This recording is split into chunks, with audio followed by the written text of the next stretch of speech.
UnDaoDu to you and yours. And I'm updating my LinkedIn profile and I started to write out my story and I really hate writing. So I figured I would just make a video talking about how the metaphysics of distributive unconsciousness came about and why now I am pretty much transitioning myself to focusing on it here on out.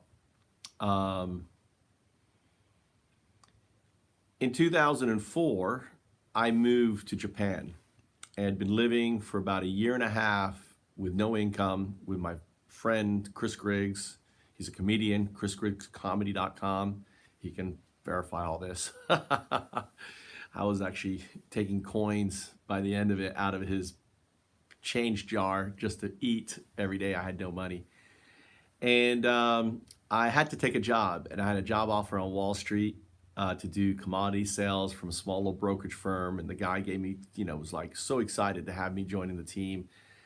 Prior to that, I mean, I was making six figures, living in Boston, doing health insurance sales, had the perfect J-Lo girlfriend, living on Marlborough Street, living the American dream. When my father had a stroke and everything came to an end, we broke up.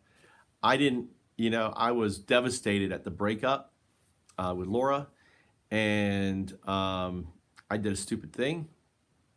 I sent a play called Sex Fucking Making Love to all her employees. And all I said, the inspiration of, right?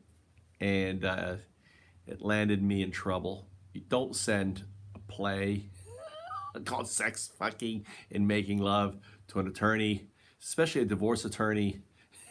And her court basically read me the riot act. I wanted to just get away.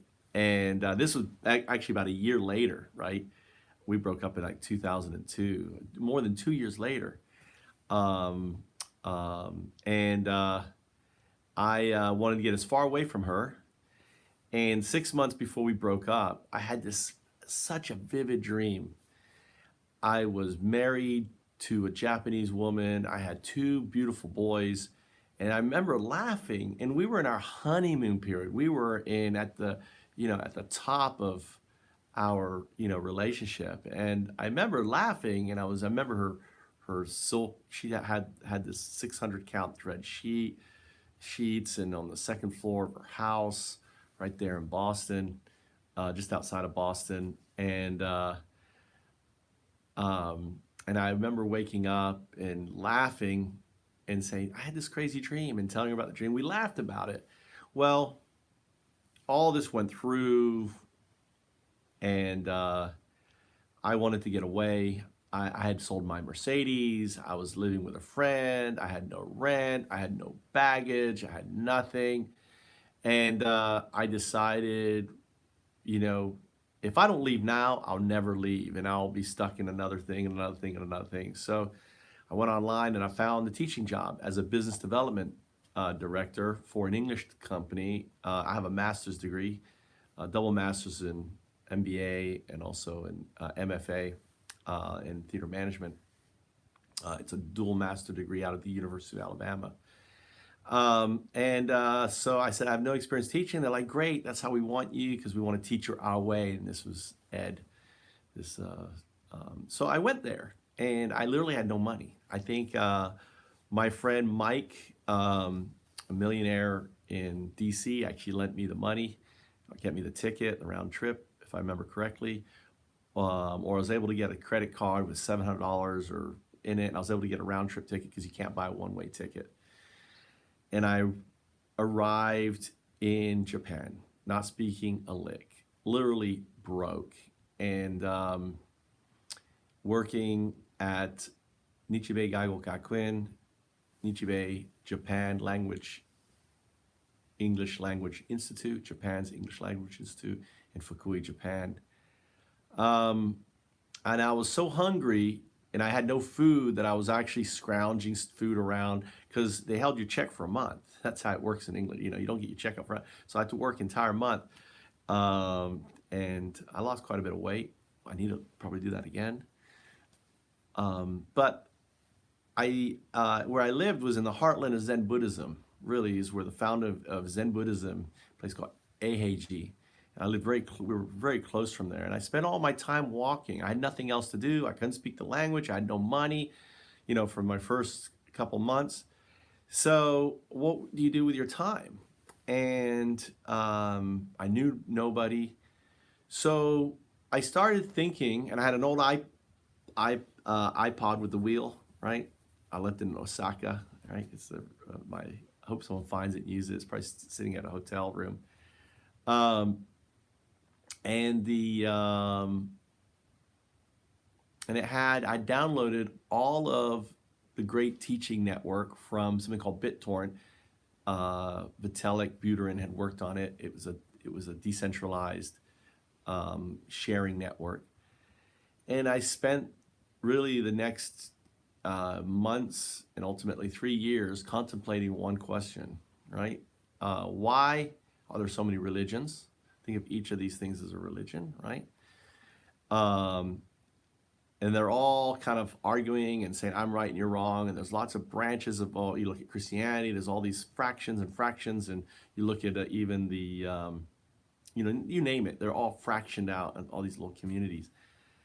And is there an underlining truth that unifies them all? I think that's in the middle, right?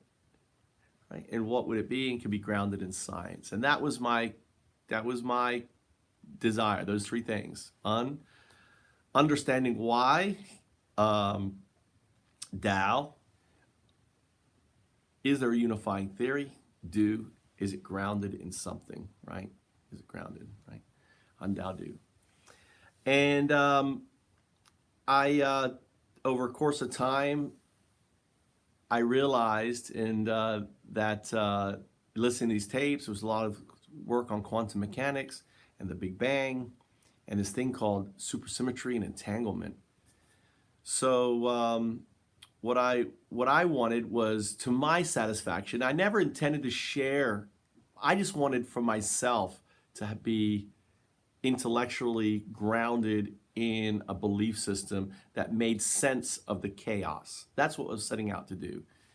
And ultimately, what happened was I came up with distributive unconsciousness.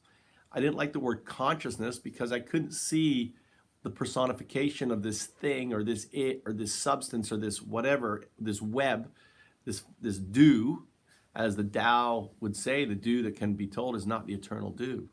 The do eternal, meaning the foundation. And it's funny because in college, years before that, I had written a book called The Natural Taoist. And the book, the name of the title came from a girl I dated who was getting her PhD in religion, in philosophy and stuff. And we'd have these long talks about, about what I believed. And she says, are you a Taoist? I'm like, no. And she called me, you're a natural Taoist. It's some life before you were someone important. You were something, right? So she started planting the seeds of UnDaoDu, right, in me, whether by chance or by accident, coincidence, or maybe my unconscious mind's pulling all this. I don't know, right? I really don't.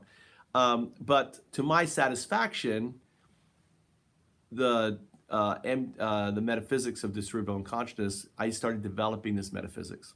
And I never liked the word religion because there are so many religions, and I wanted to understand them all and grasp them all, and in many respects step outside of them all and look at who they are and what they're doing, and how they're doing it, and having an understanding of that. So when you realize that there was a thing called the Big Bang, it happened 13.8 billion years ago. You can imagine the stuff, we were in a state of the state of nothing, there was no time before that. There was no stuff before that because the hour of time happened at the event. The event, I don't like the Big Bang. It wasn't a Big Bang. It was the event, right? The event is the Tao, right? The Tao happened, right? And that's when the hour of time happened. That's when there was this massive release, instantaneous, moved faster than the speed of light, moved out of this entangledness speed, and it filled and created what we call the universe today. And over the billions of years of this event, right, it started to flower. And this flowering ultimately led to us. We are the flower of the universe. If you want to think of the lotus, think of multiple ways. You have the seed, you have the tree, and you have the flowering of the tree, where you can look at the seed or the blossom, the unfolding of the blossom, the energy, and the flowering, UnDaoDu. So the 3 points. And what I realized to my satisfaction is that what people are doing are just coloring the do, right? You personify and anthropomorphize it. You create Christianity and Hinduism, if you break it up and do all that, plus break it up into 33 million parts. You have Hinduism. A Buddhist, you're saying that here's the wheel, it goes around the wheel, and it's a cycle. You're going in and out of the do. You know, where are you before you, where were you before you thought you took a breath, before your heart beated? Where were you, okay? You were in the do. Where do you go after? You go in the do. You can think of a metaphor of the ocean and the clouds, and you're the drop of rain coming down, right? We're all drop of rains, and drops come together, they form. Think of a little water vapor, and they drop down, and they create drops. The drops cut together, and they make bigger, right? And those are communities. But eventually you hit the ocean, you go back into the system. You go in this cycle of around and around and around. So the metaphysics came out of that, but it wasn't, I created the Facebook page around 2007 for myself. I didn't tell anyone about it. It was kind of like I didn't advertise it and push it because someone told me, are you a spirit? During that stage, I would say 2004 to 2019, I was a spiritual researcher, right? Spiritual researcher. I went from researcher, actually, from this state of, right, unness to a state of downess, from research to actually kind of intellectualizing, believing it. And then with the passing of my father last year, was a significant event. And I witnessed this amazing event of his passing, of him returning to the do, and with a bird coming in. That's why there's a bird. If you notice, there's a bird there, right? Little bird on the corner. That's a representation. This little bird came in here, went looking for him. I've got talks on it, but it was just crazy. It just didn't make sense how everything unfolded with that. Like chance, there was just too much stuff going on. That I realized, that I witnessed this magic, which gave me the ability to release and let go. And then I did ayahuasca in January, which I'm very honored, and that allowed me to basically shed my skin. So I've been since January kind of shedding and trying, and I'm still hanging on. I'm still hanging on to found ups. I'm still hanging on to certain things, and I realized, I just can't continue, as I was, and this is my calling. And then really the motivation for doing this video was when UnDaoDu, right, the first awoken one, the first one, and that's a whole different thing, that's Brock Pierce, ran for president. And I'd been thinking this, and I actually made some talks telling folks, listen, I'm not going to be very active in found ups. I'm transitioning away from that, even though some people find that hard to believe.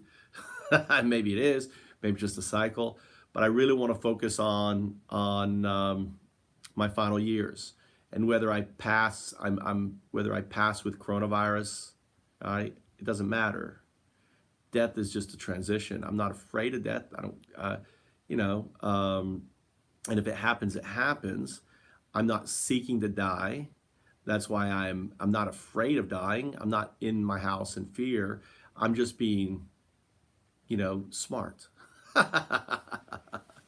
So I'm going to spend my time now, trying to help Brock as best I can, and working on my metaphysics, UnDaoDu.